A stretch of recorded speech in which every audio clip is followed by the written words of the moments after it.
투자자 여러분들 안녕하십니까, 김호영 대표입니다. 자, 오늘 10월 29일 수요일 마감 브리핑 시작하겠습니다. 오늘 굉장히 중요한 하반기 들어서 가장 중요한 이벤트 한미 정상회담이 진행되는 날입니다. 미 증시 강세 영향에 힘입어서 우리 시장도 장 초반에 오전에 이제 강세 흐름으로 시작을 했는데, 한미 정상회담이 진행되는 만큼 여러 섹터에서 기대감이 형성이 되는 모습이었습니다. 특히 원전 관련해서 마스카 프로젝트에 이은 마누가 프로젝트라는 이 원전의 미국 원전을 다시 위대하게라는 타이틀로 이 협력 방안이 발표가 되면서 원전 관련주들이 강세 흐름을 보였는데, 여기다가 AI 산업 발전학의 SK 하이닉스의 실적 발표, AI 산업의 발전은 여러 분야로 확장성을 가지고 있어서 원전주도 사실 AI 데이터 센터의 전력난에 의해서 전력 생산에 관련된 이 발전 관련, 에너지 생산 관련해서 원래 강세 흐름을 보이다가 이번 마누가 프로젝트까지 연결이 된 거고요. AI 쪽에서는 오늘 SK 하이닉스의 실적 발표가 나오면서 AI 기술 기업 역시 강세를 보였습니다. 종합적으로 봤을 때 코스피 지수가 강세 흐름을 보일 수밖에 없었던 그런 부분이고 신고가 랠리를 폈습니다. 자, 내일 이제 드디어 FOMC 회의가 발표가 되고요. 다들 시장에서는 금리 인하를 지금 기대를 하고 있기 때문에 반영이 된 거예요, 지금 지수에도. 그래서 금리 인하가 나온다고 해서 거기에 환호할 게 아니라, 그래서 그 다음 금리 일정은 어떻게 될 건데, 이제 12월 한 번 남았잖아요. 12월 달에 어떻게 할 건지, 그리고 더 나아가서 점도표를 분석해서 내년 금리가 어떻게 될 것인가에 대한 부분까지 중요하게 체크 상황 봐야 될 것 같습니다. 자, 그리고 주요 빅테크들이죠. 마이크로소프트, 알파벳 실적 발표가 있습니다. 자, 관심 섹터는 변함이 없어요. 여기 원전주 하나 끼워 넣고 싶은데, 사실 조선주에다가 원전주를 같이 이렇게 넣고 싶은데, 이 조방원이라고 부르는 세 섹터는 지수를 방어해주는 방어적 섹터, 그리고 피지컬 AI나 AI 반도체와 같은 섹터들은 지수를 끌고 가주는 공격적인 섹터로 저는 분류를 하고 있는데, 관심 섹터는 지속적으로 이렇게 가져갑니다. 이번 주는 변동성이 참 심한 장세인데, 사실 신고가 랠리잖아요. 신고가 랠리라고 해서 오히려 수익이 막 더 잘 난다, 이런 부분이 아니고 수익이 커지는 구간입니다. 그러니까 뭐 사는 것 족족 수익, 사실 이것도 저것도 다 수익인 그런 시기라고도 할 수가 있겠지만, 그렇게 단기적인 수익보다는 수익을 좀 극대화해 가면서 더 키워가는, 그래서 매매 횟수가 더 줄어드는 그런 구간이기도 하죠. 저도 지금 종목들 수익 실현하는 종목도 있지만 수익을 더 키워가기 위해서 아직 매도를 하지 않고 있는 종목들이 더 많아요. 그래서 지금 대부분 투자자분들 같은 상황이실 겁니다. 자, 오늘 장마감 브리핑을 해보겠습니다. 한미 정상회담이라는 올해 하반기 가장 큰 이벤트가 진행되는 날인데, 산업입니다.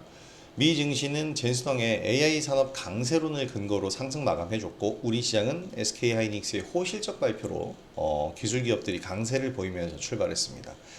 하이닉스는 오늘 11조 3천억 원대 영업이익 발표하면서 드디어 영업이익 10조대를 돌파를 했고 사상 최대 분기 영업이익을 기록을 했죠. 그러면서 이제 삼성전자에 이어서 10조 클럽, 영업이익 10조 클럽에 가입을 했고요. 지수를 이끌어줄 요소들이 이렇게 많이 쌓인 가운데 오늘 시장 이끌고 있는 섹터는 원전 관련주입니다.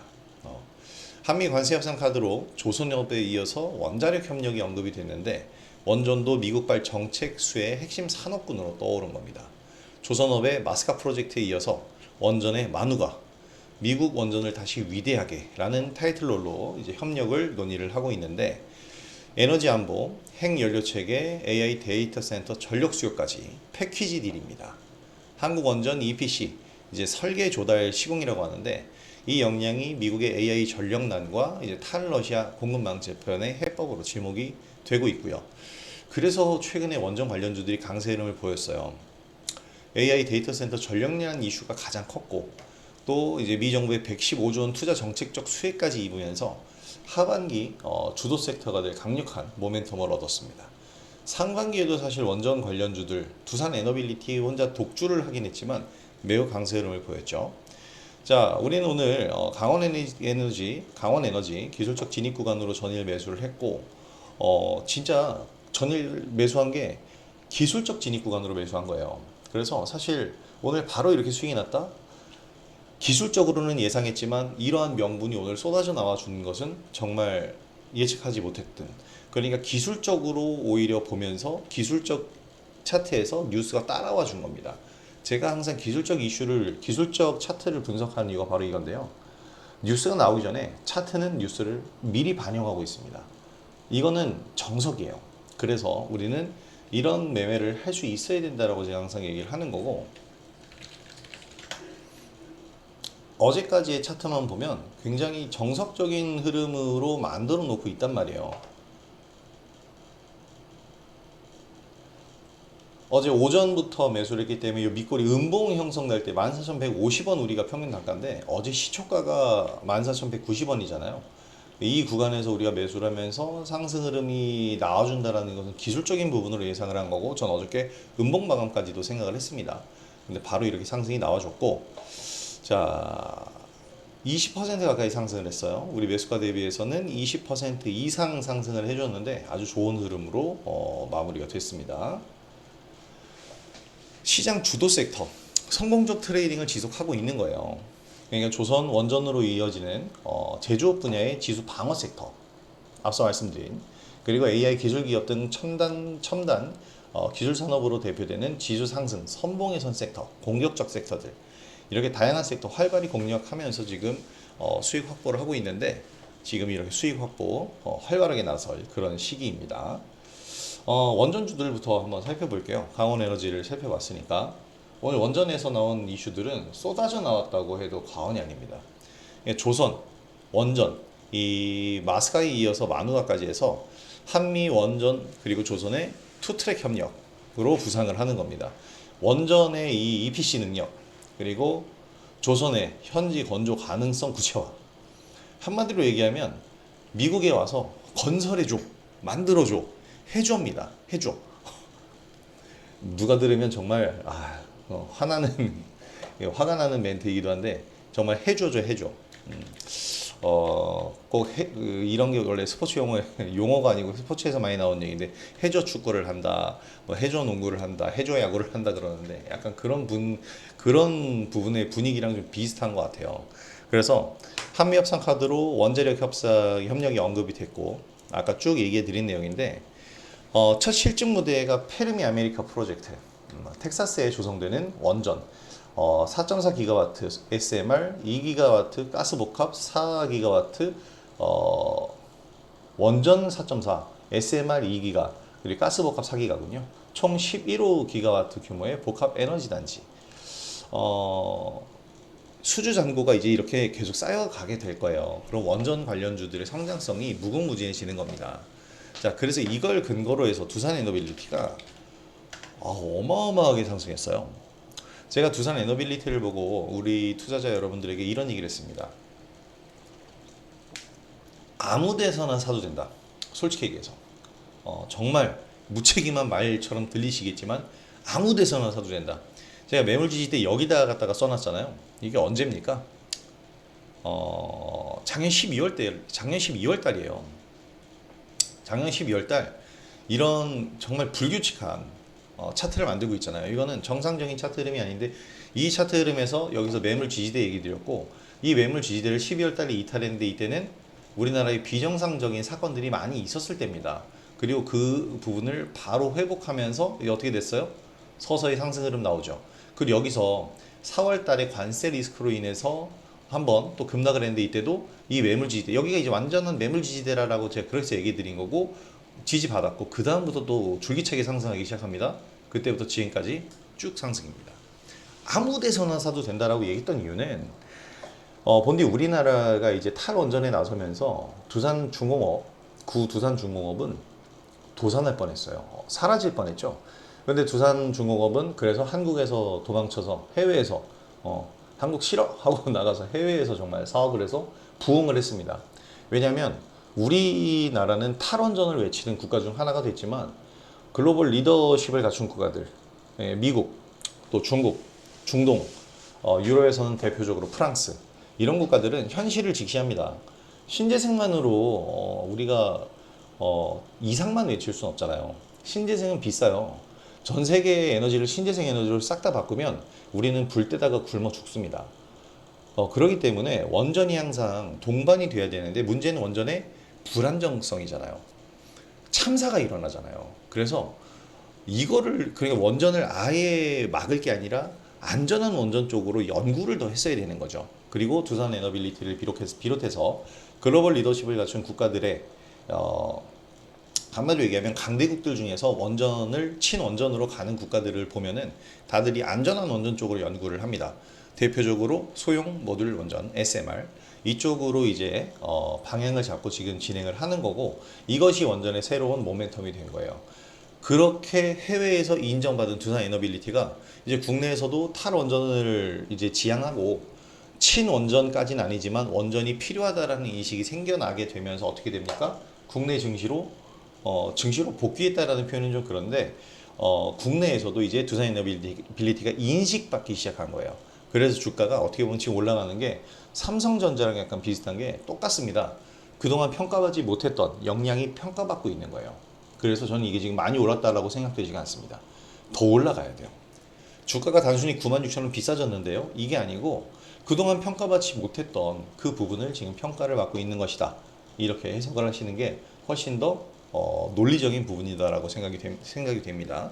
자, 그래서 이 두산 에너빌리티가 강세 흐름을 보였고 항상 같이 가는 BHI 조금 상승 나왔죠. 우리기술 역시 상승했지만 상승폭을 좀 반납했습니다.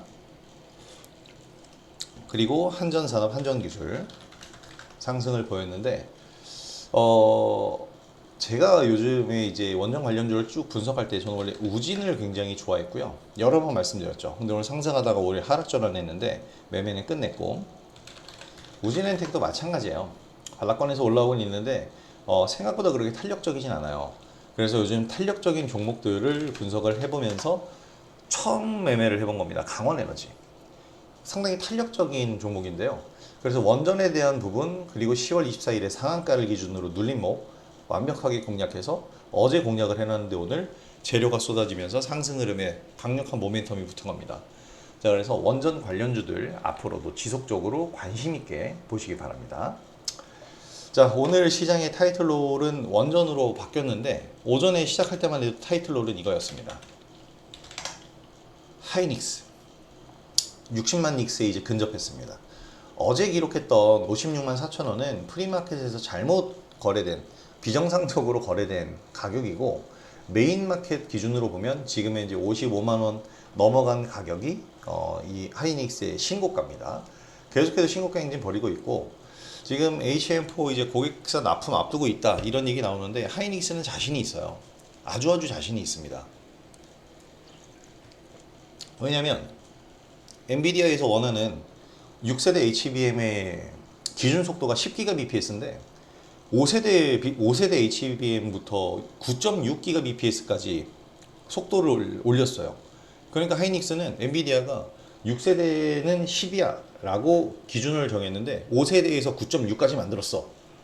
자신감이 넘치죠. 5세대를 가지고도 6세대 HBM만큼 거의 도달하는 수준의 속도를 내고 있고 기준치를 충족하고 있기 때문에 하이닉스는 자신감이 있습니다. 지금 6세대가 13GBps까지 나온다고 그랬나요? 그렇게 기사에서 본 것 같은데 어쨌든 10GBps 엔비디아가 원하는 기준치는 훨씬 더 능가하고 있는 하이닉스고요. 삼성전자도 마찬가지입니다. 5세대에서는 계속 실패를 했지만 6세대는 아예 다른 차원의 기술이기 때문에 6세대는 처음부터 연구하는 거거든요. 그 6세대에서 지금 완벽한 속도 구현을 해냈다고 하고 양산 준비하고 있는 거예요. 이제 갓 5세대 HBM을 엔비디아에서 퀄 테스트를 받은 삼성전자 치고는 굉장히 빠른 속도죠. 그래서 삼성전자, 하이닉스 두 이 기업이 반도체 투톱으로 쭉 올라가게 될 겁니다. 추가 상승 나와요. 60만 원 넘어서 70만 원 목표가까지 나오고 있는데 제가 이런 얘기 드렸죠. 삼성전자는 1000조 그리고 하이닉스는 700조 기업이 될 거다.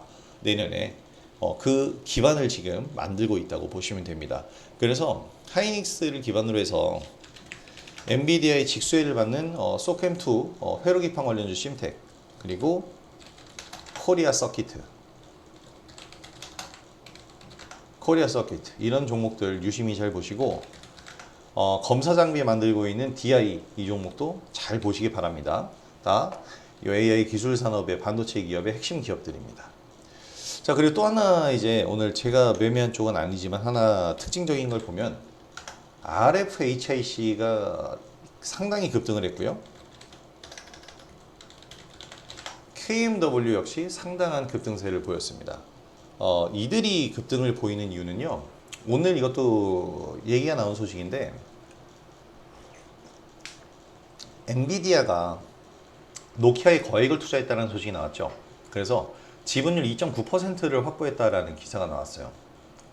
요 얘기는 뭐냐면 엔비디아가 이제 앞으로 통신망 확장 이것에 지금 심혈을 기울이고 있다라는 그런 얘기가 됩니다. 그래서 엔비디아 주가도 상승을 했죠. 그러면서 엔비디아는 이제 시가총액 5조 달러를 넘보는 어마어마한 기업이 됐고요. 통신망 인프라가 확장 국면에 있다라는 판단을 내리면서 이제 노키아에 무려 10억 달러를 투자했다고 합니다. 여기 써 있군요. 10억 달러를 투자했는데 이것을 통해서 우리나라 이제 통신망 업체들이 최근에 강세 흐름을 보였어요. KMW도 마찬가지고 대한광통신 최근에 상승 흐름을 보였고 RFHC 저가주이긴 하지만 기가레인 이런 종목들 상승 흐름을 보였는데 통신 장비 관련주들도 상당히 좀 많이 올라온 측면에 바닥권에서 많이 올라온 측면에 있거든요. 하지만 지금 엔비디아의 이러한 투자 소식들로 인해서 추가 상승이 나올 가능성이 높습니다. 그래서 눌림 자리에서 공략을 해보고 좀 중장기적인 시각으로, 왜냐면 이제 얘네들도 AI 산업의 한 중추, 사실 우리가 지금 AI 반도체 하드웨어적인 측면만 그리고 소프트웨어적인 알고리즘 측면만 생각을 했는데 AI 산업은 확장성이 굉장히 뚜렷하죠. 에너지 분야, 전력 설비 분야 이런 쪽으로 확장 범위가 있는데 당연히 거긴 통신망도 포함이 되어 있습니다. 그래서 RFHIC, KMW 이런 종목들로 대한광통신까지 관심을 가지면서 앞으로 매매하는 범위를 조금 더 넓혀 보시기 바랍니다. 자, 오늘 이제 코스피 지수도 신고가 나오면서 4,100포인트도 이제 가시권입니다. 오늘 4,080포인트로 마감된 것 같은데요. 이런 어마어마한 장세, 어마어마한 시장, 투자자 여러분들이 지금 기회를 놓치지 마시고 함께 하시면서 적극적인 참여로 지금의 강세장 동참하시면서 앞으로 돌파하는 모든 신고가 수익을 누리시기 바랍니다. 그리고 우리 투자자 여러분들이 수익을 올리시는데 제 영상이 많이 도움이 됐으면 좋겠고요. 오늘 영상도 도움이 되셨다면 구독하기와 좋아요 한 번씩 부탁드리도록 하겠습니다. 자, 오늘 영상 여기서 마무리하도록 하고요. 저는 다음 영상으로 또 인사드리도록 하겠습니다. 자, 편안한 오후 되시고요. 저는 금융대표였습니다. 다음 영상으로 다시 찾아뵙겠습니다. 감사합니다.